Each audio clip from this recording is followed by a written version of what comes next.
Assalamualaikum warahmatullahi wabarakatuh.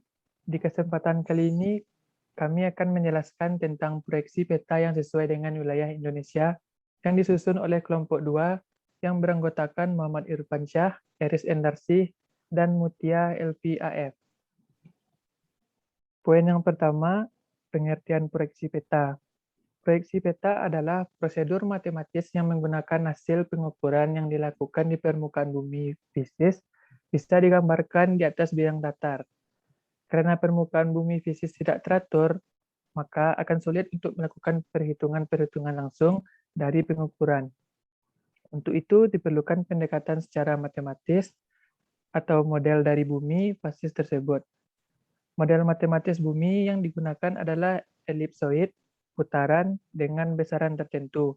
Maka secara matematis proyeksi peta dilakukan di permukaan elipsoid, putaran ke permukaan bumi bidang datar. Proyeksi peta yang umum digunakan di Indonesia, yang pertama ada proyeksi polider. Proyeksi polider adalah proyeksi kerucut non-konform. Pada proyeksi ini, setiap bagian derajat dibatasi oleh dua garis paralel dan dua garis meridian yang masing-masing berjarak 20 derajat. Di antara kedua paralel tersebut, terdapat garis paralel rata-rata yang disebut sebagai paralel standar dan garis meridian rata-rata yang disebut meridian standar. Titik potong antara garis paralel standar dan garis meridian standar disebut dengan titik nol. Setiap bagian derajat proyeksi polider diberi nomor dengan angka 2 digit. Disebut digit pertama menggunakan angka Romawi menunjukkan letak garis paralel standar, dengan digit kedua menggunakan angka Arab menunjukkan garis meridian standarnya. Untuk wilayah Indonesia, penomoran bagian derajatnya adalah yang pertama ada paralel standar, dimulai dari I, paralel standar sama dengan 6 derajat 50 LU sampai LI, paralel standar 10 derajat 50 LU. Yang kedua, meridian standar, dimulai dari 1, meridian standar 11 derajat 50 BT sampai 96, meridian standar 19 derajat 50 BT.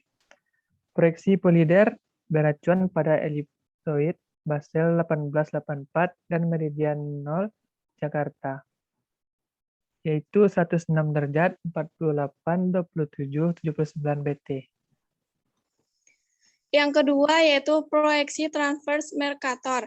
Proyeksi transverse Mercator adalah proyeksi yang memiliki ciri-ciri silinder, transversal, konform, dan menyinggung. Pada proyeksi ini, secara geografis, silindernya menyinggung bumi pada sebuah meridian yang disebut dengan meridian sentral. Pada meridian sentral, faktor skala adalah 1. Tidak terjadi distorsi.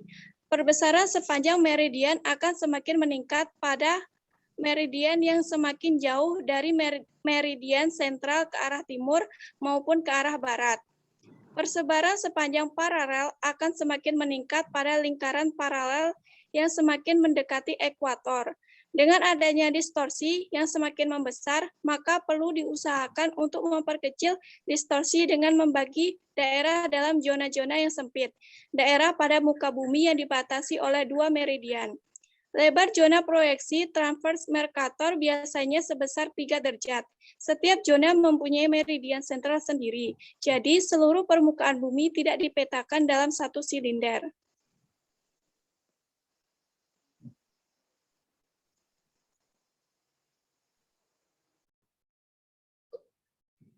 Kemudian yang ketiga ada proyeksi Universal Transverse Mercator atau UTM.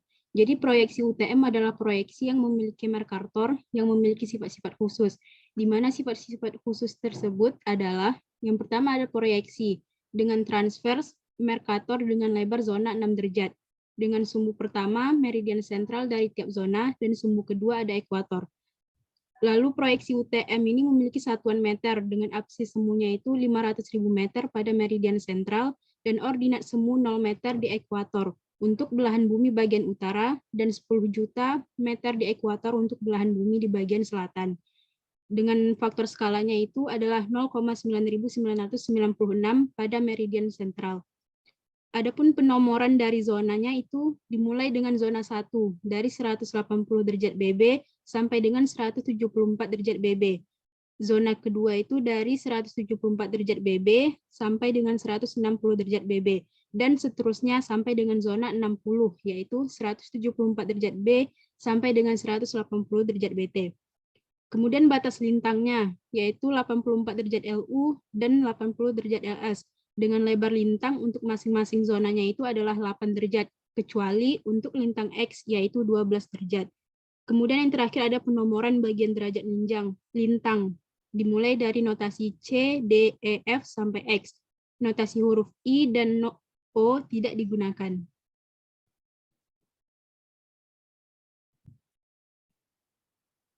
Lalu bagaimana dengan proyeksi Universal Transverse Mercator pada Indonesia?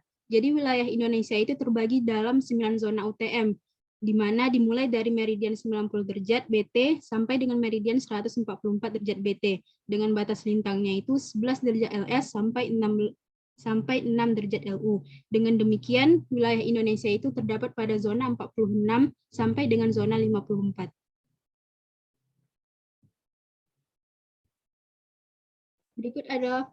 Berikut adalah pembagian zona proyeksi UTM, dapat dilihat pada gambar tersebut.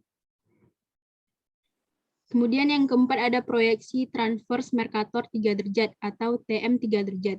Jadi proyeksi TM 3 derajat ini adalah proyeksi yang memiliki Mercator dan memiliki sifat-sifat khusus, di mana sifat-sifat khusus yang dimiliki oleh proyeksi TM 3 derajat ini adalah, yang pertama ada proyeksi transverse Mercator dengan lebar zona 3 derajat. Sumbu pertamanya meridian sentral dari tiap zona, dan sumbu kedua adalah ekuator. Adapun satuannya yaitu meter type equation here, dengan absis semu 200.000 meter plus X, koordinat semu 1.500 meter plus Y, dengan faktor skala 0,9999 pada meridian sentral. Adapun penomoran zonanya itu dimulai dengan zona 46,2 dari 93 derajat BT sampai dengan 96 derajat BT. Zona 47,1 dari 96 derajat BT sampai dengan 99 derajat BT. Zona 47,2 dari 99 derajat BT sampai dengan 102 derajat BT. Zona 48,1 dari 102 derajat BT sampai dengan 105 derajat BT. Dan seterusnya sampai dengan zona 54,1 dari 138 derajat BT sampai dengan 141 derajat BT. Dan yang terakhir ada batas lintang, yaitu 6 derajat LU dan 11 derajat LS. Lalu bagaimana dengan proyeksi transverse Mercator 3 derajat TM 3 derajat di Indonesia? Jadi proyeksi TM 3 derajat itu digunakan oleh Badan Pertahanan Nasional. Proyeksi ini beracuan pada Ellipsoid World Geodetic System 1984, WGS 84, yang kemudian disebut sebagai Datum Geodesi Nasional 1995, DGN 95. Daftar zona proyeksi UTM dan TM3 untuk wilayah Indonesia dapat dilihat pada gambar tersebut. Sekian presentasi dari kelompok kami. Apabila ada kesalahan atau keraguan mohon dimaafkan. Assalamualaikum warahmatullahi wabarakatuh.